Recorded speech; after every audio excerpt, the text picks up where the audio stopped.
So hey everybody, welcome back to the channel English Guruji Dhirendra.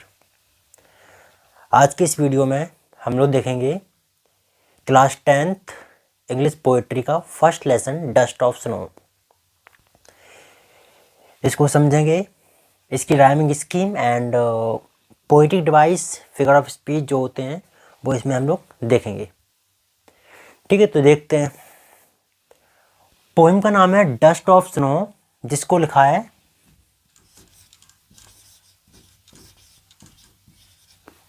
Robert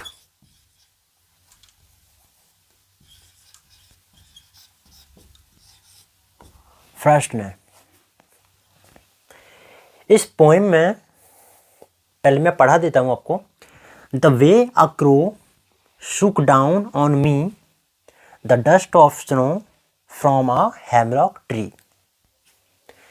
has given my heart a change of mood and saved some part of a day I had rued। Basically इस poem में कवि Robert Frost जो हैं एक दिन किसी बात को सोचकर बहुत निराश थे, हताश थे और काफ़ी अकेला महसूस कर रहे थे। तो वो जाते हैं, रास्ते में निकल जाते हैं और अचानक एक पेड़ के नीचे रुक जाते हैं। चूँकि विंटर का सीज़न था तो वो जिस पेड़ के नीचे रुके हुए थे उस पेड़ का नाम था हेमलॉक ट्री। और विंटर सीजन में उस पेड़ पर क्या थी? स्नो जमी हुई थी, फ्रीज थी।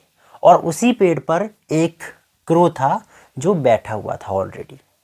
ठीक है, तो जैसे ही कवि पोइट उस पेड़ के नीचे जाकर खड़ा हो जाता है और कौवा वहाँ पर ऑलरेडी बैठा हुआ था, तो कौवा जरा सी भी कोई हरकत करता है तो उसकी हरकत की वजह से उस पेड़ की टहनी वगैरह क्या होती है, थोड़ा हिल जाती है। और उसी वजह से उस ट्री पर जो स्नो फ्रीज थी वो नीचे आकर पॉइंट के ऊपर गिरती है। क्या गिरता है? डस्ट ऑफ स्नो पॉइंट के ऊपर गिरता है। बेसिकली डस्ट ऑफ स्नो का मीन्स होता है टिनी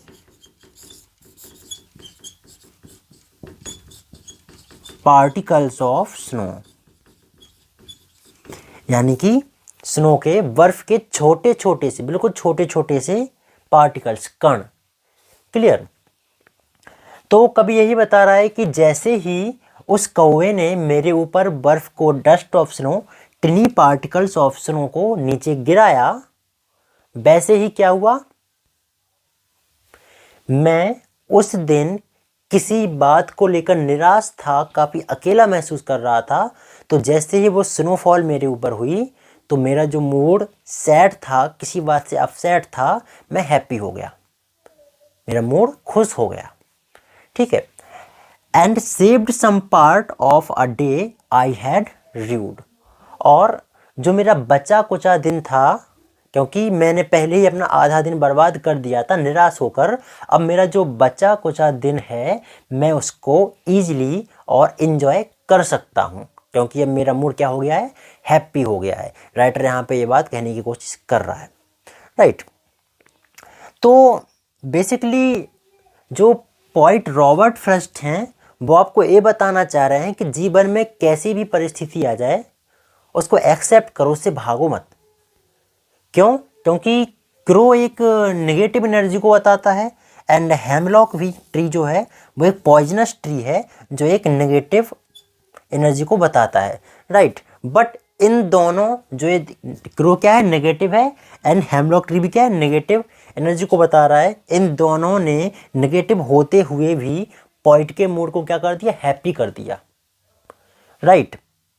तो पॉइंट यही बता रहा है कि बस जीवन में कैसी भी परिस्थितियां आ जाएं, नेगेटिव हो पॉजिटिव हो, उनको एक्सेप्ट करना सीखो। सपोज करो अगर पोइट ये सोचता कि यार ये तो एक हेमलॉक ट्री पॉइजनस ट्री है, मुझे इसके नीचे खड़ा नहीं होना है, तो क्या होता?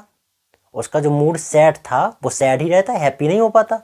राइट। लेकिन उसने ये सब नहीं सोचकर वो उसके नीचे खड़ा हुआ, कुछ सोचने लगा, तभी एक कौवे ने उसके ऊपर स्नोफॉल कर दी।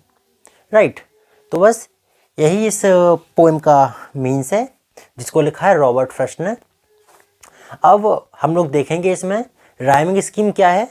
तो देखिए क्रो स्नो, क्रो को हम ए दे देंगे तो फिर स्नो को क्या देंगे, ए देंगे, राइट। इसको मैं यहाँ पे अरेंज कर देता हूँ।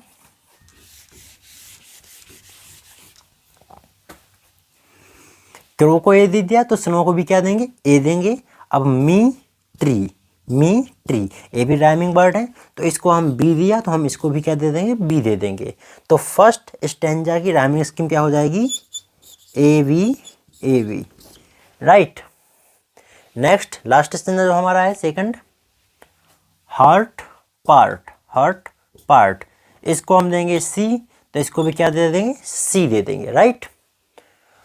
मूड र्यूड, इसको हम डी देंगे तो इसको भी क्या दे देंगे, डी दे देंगे, क्लियर।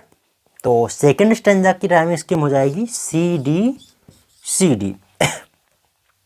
अब मैं आपको बता दूं, एग्जाम में अगर आपका सेकंड स्टैंजा आता है, फर्स्ट नहीं आता है, और आपसे पूछा जाता है कि दिए गए स्टैंजा कि what is the rhyming scheme of the given stanza, right, तो आप इसकी राइमिंग स्कीम क्या लिखोगे, सी डी नहीं लिखना है आपको। क्यों, क्योंकि यहाँ पे हमारा फर्स्ट स्टैंजा था तो हमने ए बी इसको ऑलरेडी दे दिया था, इसलिए हमें इसको सी डी देना पड़ा। लेकिन यहाँ पे ऑलरेडी ए वाला स्टैंजा दिया होगा, ए नहीं दिया होगा, तो फिर आपको यही लिखना पड़ेगा, ए बी,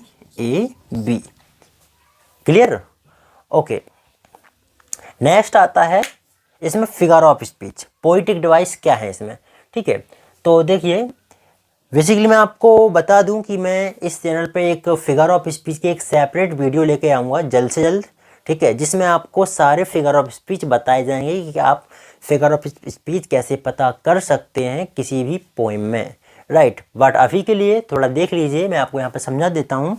देखिए जैसे कि यहाँ पे सुक डाउन ऑन, यहाँ पे ओ बार बार रिपीट हो रहा है, जिस वजह से यहाँ पे आपका फिगर ऑफ स्पीच हो जाएगा असोनेंस।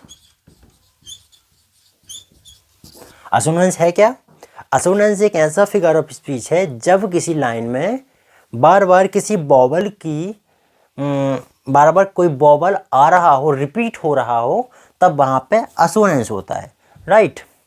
और इसमें कुछ है और इसमें कुछ नहीं है।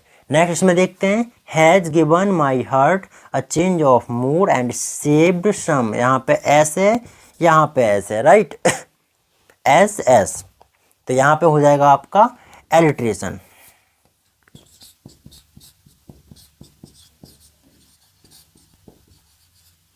यहाँ पे हो जाएगा एलिट्रेशन। एलिट्रेशन क्या है, एलिट्रेशन आपका है जब किसी पोएम में, किसी लाइन में आपका कोई लेटर बार बार रिपीट हो, अगेन एंड अगेन, ठीक है, बार बार रिपीट होगा। जब जैसे यहाँ पे एस एक बार आया और दो बार एस आ गया, दो बार एस रिपीट हुआ है, लेटर है एस, जिस वजह से यहाँ पे आपका एलिट्रेशन हो जाएगा, क्लियर। तो ये रही आपकी पोएम जो मैंने आपको अभी बताया है, ठीक है। इसका जो सेंट्रल आइडिया होगा वो आपको मेरे टेलीग्राम पर धीरेन्द्र पांचाल के नाम से जो टेलीग्राम है उस पर मिल जाएगा, तो आप वहाँ पे जाके इसको देख सकते हैं। बाकी और कोई किसी बच्चे को किसी भी टॉपिक में अगर डाउट होता है तो वो मुझसे कमेंट के ज़रिए पूछ सकता है, मैं आपको सेपरेट वीडियो बनाकर उस टॉपिक पर दे दूँगा, राइट। तो आज के लिए बस इतना ही। उम्मीद करता हूँ आपको ये वीडियो पसंद आएगी। अगर आपको ये वीडियो पसंद आती है तो अपने फ्रेंड्स, कॉलेज फ्रेंड्स जो हैं आपके, उनके साथ शेयर कीजिए। बेसिकली क्लास 10th के लिए इम्पोर्टेंट है, तो क्लास 10th के बच्चों के साथ शेयर कीजिए आप जितना हो सके, ठीक है। और चैनल को भी सब्सक्राइब कीजिए और बेल आइकन को भी प्रेस कर दीजिए ताकि आपको सबसे पहले नोटिफिकेशन मिल जाए। Okay, bye.